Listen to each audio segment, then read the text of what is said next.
Grace and peace to you, friends. Welcome to the Oak Tree Journeys. Thank you so much for joining me.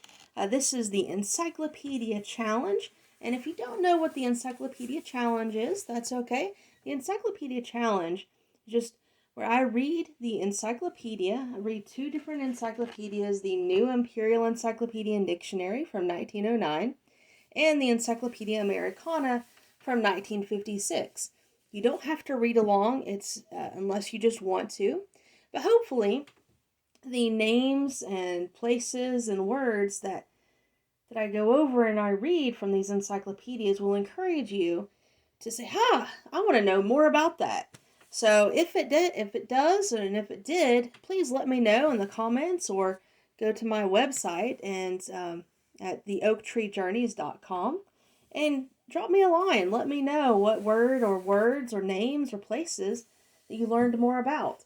And if you want to read along, if you've got a set of encyclopedias and you're like, hey, I've always wanted to read the encyclopedias, let me see if I can beat this podcast. That's perfectly fine. I think that's pretty cool, actually. That's a really cool challenge. So I do want to just give you bite-sized pieces so that way you're not overwhelmed with so many words.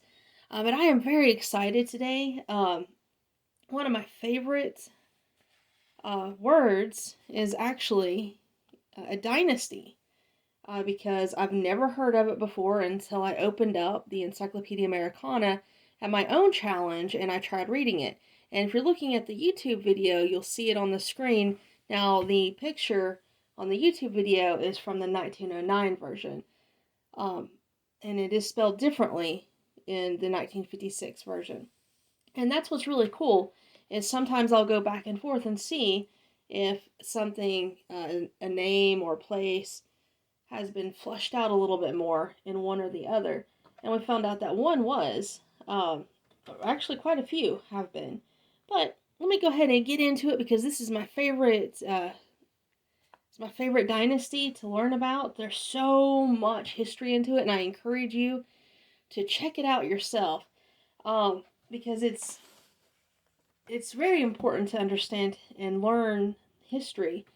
And so that's what I believe this is. So I'm going to read the 1909 version first, and then I'm going to read the 1956 version. Now, the 1956 version, there is literally an entire page and a huge paragraph on another page dedicated to this dynasty. And what is that dynasty? It's the Abbasides. And again, that's the Abbasides. It's after Abbas, the paternal uncle of Muhammad. Ides, descendants of, from Greek Ides, patronymic postfix, a line or dynasty of Arab caliphs reigning from AD 749 to 1257. The most celebrated of whom was Harun al-Rashid, died 802. They ruled as caliphs of Baghdad from 749 to 1257, and afterwards exercised the spiritual functions of the caliphate in Egypt under the protection of the Mamluks till 1517, when that dignity passed to the Turkish Sultan. Now, before I get into the 1956, there is another Abbasides listed in the 1909, and it's a very small paragraph, so let me go ahead and read that. The Abbasides, a reigning family of Persia, were descended from the race of the Sophi, who ascribed their origin to the Caliph Ali. This race acquired dominion in 1500 and became extinct in 1736. Among them, Abbas I, surnamed the Great, was the most eminent. He came to the throne 1586, died 1628. His reign was marked by a series of victories over the Turks. In alliance with England, he destroyed in 1621 the Portuguese colony at Ormuz. Okay, so let's get into, that was the 1909 New Empirical Encyclopedia and Dictionary. Let's see what the Encyclopedia Americana of 1956 has to say. And this is very long, so just bear with me. There are a lot of names that I do not know how to pronounce. And this Abbasides is actually spelled without the E. It's Abbasides. The one in 1909 is spelled Abbasides. All right. So the 1956 Encyclopedia Americana says, Abbasides, Arab Abbasides, the second longest lived and most renowned dynasty in Islam. Its seat was Baghdad from 750 to 1258. The name comes from Abbas, al-Abbas, eldest uncle of the Prophet Muhammad, hence the claim of the Abbasids to the caliphate in opposition to their Umayyad predecessors in Damascus. Before the mid-8th century, the Abbasids put themselves at the head of a coalition comprising Persians, Iraqis, Shiites, and other malcontents, all conspiring to undermine the Umayyad regime. At the decisive battle of the Great Zab, a tributary of the Tigris, the Umayyad army was crushed and the Caliph Marwan II fled to Egypt, where he was slaughtered. Abdullah Abbas ruled from 750 to 754, so only 4 years, started a new series of caliphs, taking his seat in Iraq.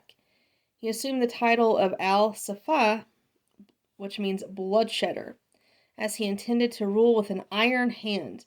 It was, however, his brother al-Mansur, ruled from 754 to 775, who firmly established the new throne, chastised the Shiites, who expected a lion's share from the Umayyad heritage, and built for the regime a strongly fortified seat, Baghdad.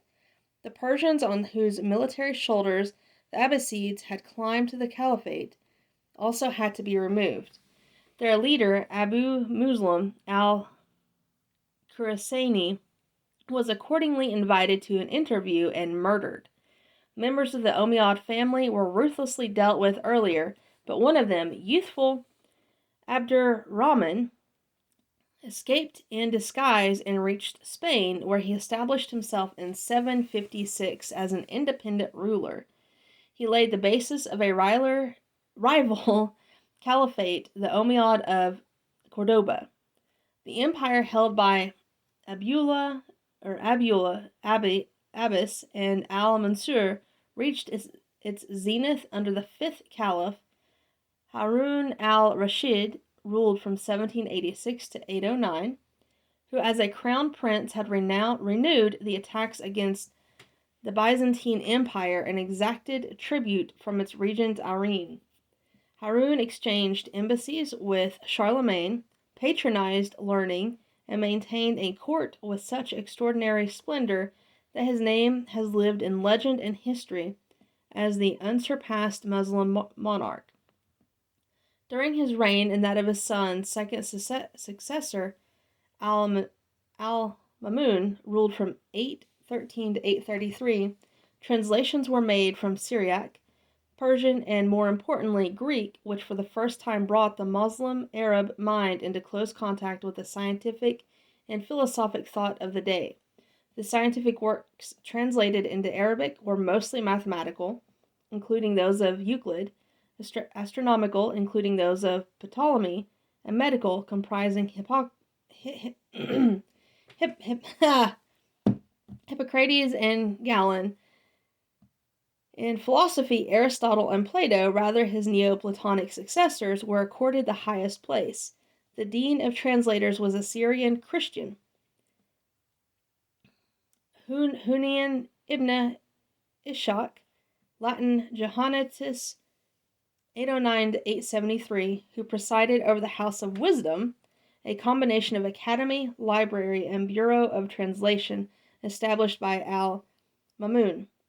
Al-Mamun's brother and successor, Al-Matuzim, ruled from 833 to 842, initiated the practice of using as a bodyguard Turkish slaves who in due course made themselves so disagreeable to the populace that the caliph had to move his seat to Samarra, 100 miles up the Tigris. For 56 years, covering the reigns of 8 successive caliphs, this city remained the capital. One of these men, and this is the very interesting part that I looked up and found out more about early on last year. One of these men, Al-Mutawakkil, ruled from 847 to 861, son and second successor of Al-Mutazim, issued an edict excluding, and this is very important, Christians and Jews from public offices, prescribing for them special distinctive clothes, and putting them under other humiliating disabilities. In the hands of the new Turkish soldiery, the caliphate became a plaything to be disposed of at the pleasure of the commanding general. For about 2 centuries, the caliphs presented a confused picture of rulers ascending the throne with little or no real temporal power, and descending to retirement or the grave with little or no regret. A rebellion of Negro slaves imported from East Africa to work the saltpeter mines on the lower Euphrates added to the confusion. One army after the other sent to them was cut to pieces. The rebellion lasted 14 years, from 870 to 883, and taxed the government resources to their utmost.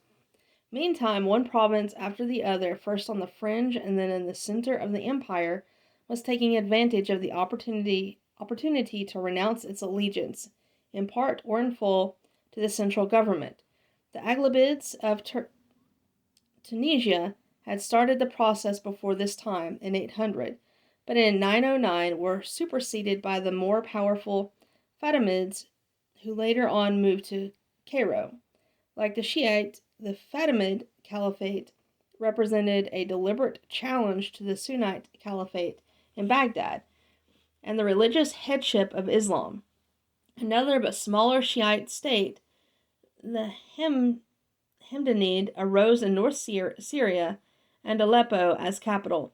The most notable member was Sia al-Dawal, ruled from 944 to 967, who patronized scientists, poets, and musicians, and developed a court that almost vied that of Baghdad in its heyday. Among those who enjoyed his patronage were the renowned poet al-Mutanabbi and the great musician al-Farabi. The Hamdanid and Byzantine armies clashed on several occasions, giving a foretaste of what was to follow in the form of the Crusades. Among the many petty states that arose east of Baghdad, the most important were the Persian Samanid of Transoxiana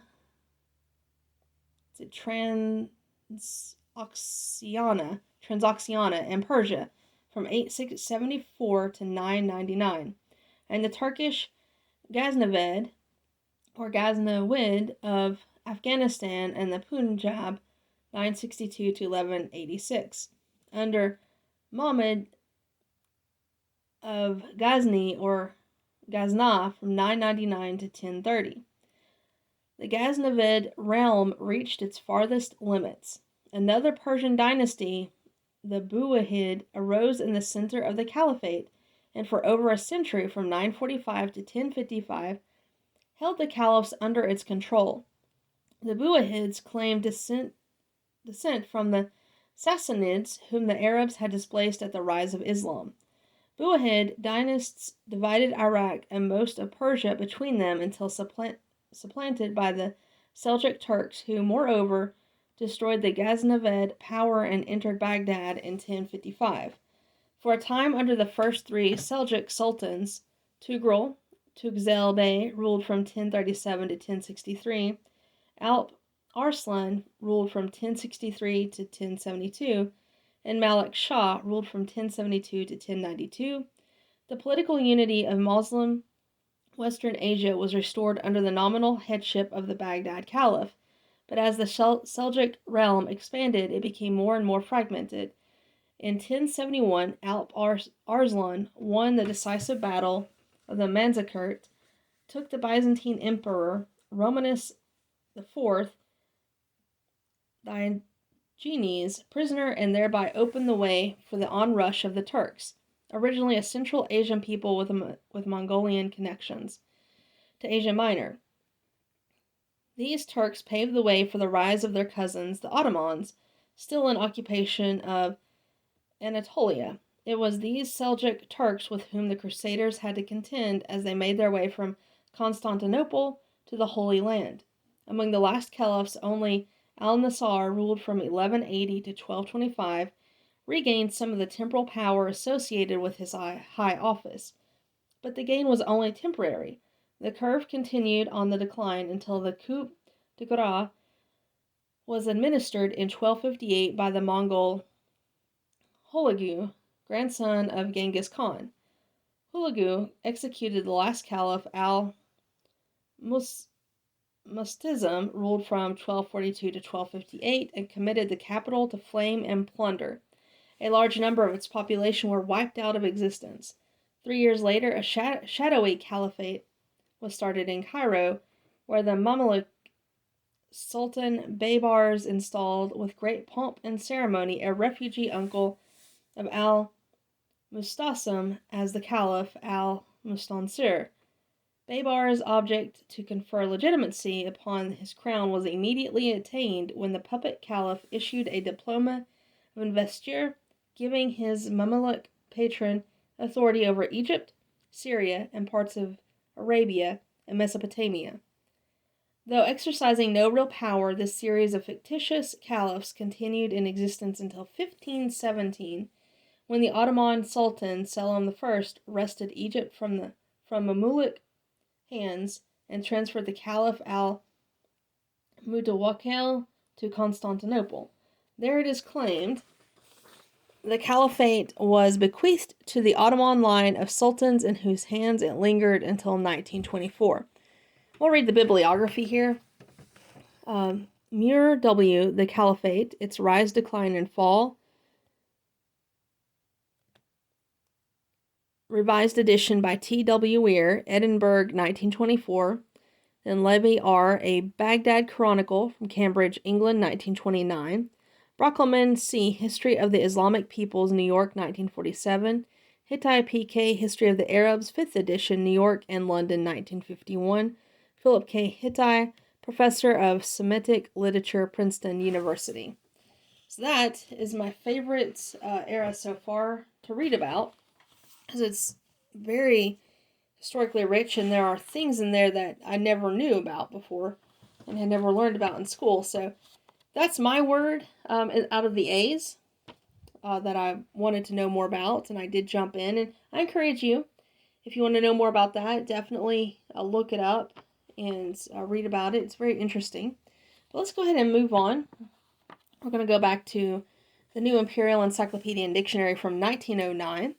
And the next word is Abate.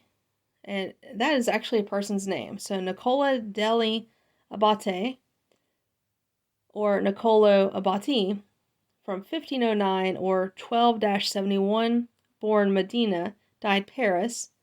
Artist in fresco painting, a follower both of Raphael and Caravaggio, yet he rather blended the two styles in one than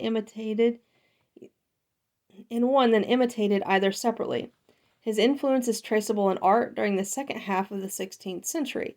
His earlier works are to be seen at Modena, his later ones at Bologna, among which is his Adoration of the Shepherds, considered his finest, but he is best known for the frescoes which he executed for the castle of Fontainebleau from the designs of Primaccio. These, however, with the exception of the tableau representing the history of Alexander the Great, were unfortunately destroyed in 1738 at the barbarous suggestion of an architect who wished to enlarge the building. I have to say, I almost said Bologna, because that's how we say Bologna here. And I know I still butchered it, but yeah, almost said Bologna there. All right, so the next word is Abatucci, which is a Corsican family of diplomats and soldiers, zealous supporters of the Bonaparte dynasty. Jacques-Pierre Charles A., from 1791 to 1857, held important offices under Napoleon III. Abbé, or see Abba, the French name for an abbot, but often used in the general sense of a priest or clergyman.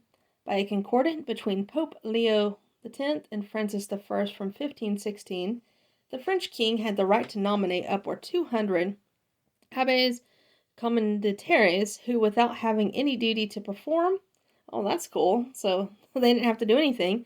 Drew a considerable proportion of the revenues of the convents. Well, that doesn't sound very fair, does it? The hope of obtaining one of those signatures led multitudes of young men, many of them of noble birth, to enter the clerical career, who, however, seldom went further than taking the inferior orders, see orders holy, and it became customary to call all such aspirants abbeys, jocularly abbeys of St. Hope.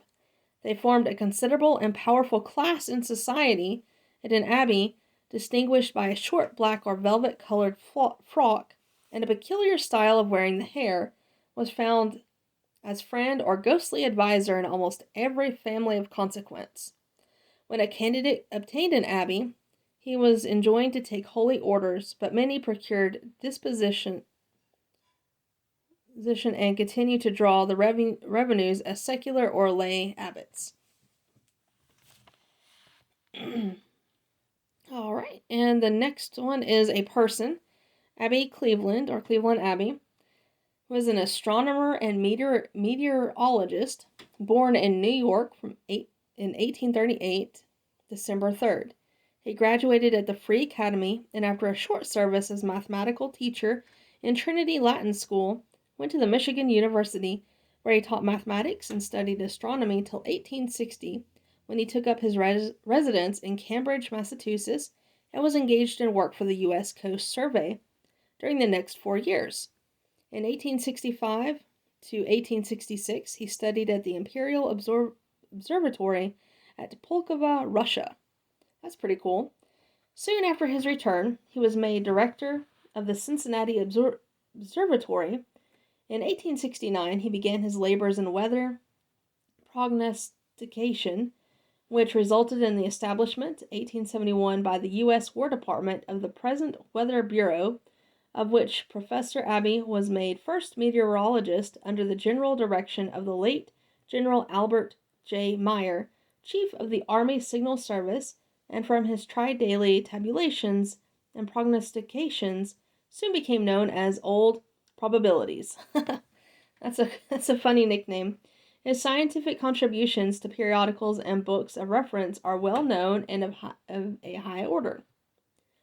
Abbess, see Abba, the superior of a religious community of women corresponding in rank and authority to an abbot, except in not being allowed to exercise the spiritual functions of the priesthood, such as preaching, confession, etc. That doesn't seem fair, does it? Abbot Leon, or Leon Abbott, lawyer, born Philadelphia, 1836, October 8th, died 1894, December 4th. He studied at the public schools of Philadelphia and in 1853 graduated from the high school. He entered the law office of U.S. District Attorney Ajmiad, where he remained until he was of age, when he began practicing law on his own account. In 1862, October 8th, he married and immediately thereafter moved to Hoboken, New Jersey, and began to interest himself in politics. In 1864, he was elected as a Democrat to the State Assembly, where he served 2 terms. He was also Corporation Counsel of Hoboken for 3 years, and held the same office for the town of Union, New Jersey, for 2 years, and in 1876 for Jersey City. In 1869 and 1870, Abbott represented the 1st District of Hudson in the State Assembly. 1874 was elected senator from Hudson Company, or is that Hudson County? In 1877, chosen president of the Senate. He was elected governor of New Jersey as a Democrat in 1883 and 1889. In the interval practiced law. So he also practiced law between those. Abbeville, which is a fortified town of France, department of Somme, on River Somme. It's either 12 meters or 12 miles from its mouth, and either 90 meters or 90 miles north by west of Paris. It is built partly on an island and partly on the banks of the river. The streets are narrow and ill-paved, and the house is built mostly of brick and wood. The building most worthy of notice is the Church of St. Wolfram, commenced in the reign of Louis XII, whose facade is a splendid example of the flamboyant style, pierced by 3 deep portals and surmounted by 3 high Gothic towers.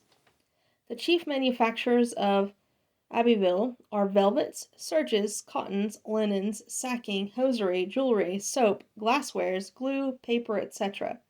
It is a station on the Railway du Nord and connected by canals with Amiens, Paris, Lille, and Belgium. Vessels of between 150 and 200 tons can sail up the Somme as far as Abbeville. Population 20,000. So when this was being written, the population there was 20,000. Abbey, see Abbey, which is a monastery. And second abbey, used in a legal sense in Scotland, signifies the sanctuary or protection against legal process afforded a debtor by the Abbey of Holyrood. I almost said Hollywood there. Holyrood. This privilege had its origin in the ancient regard for churches as a sanctuary and shelter for all who took refuge within their walls.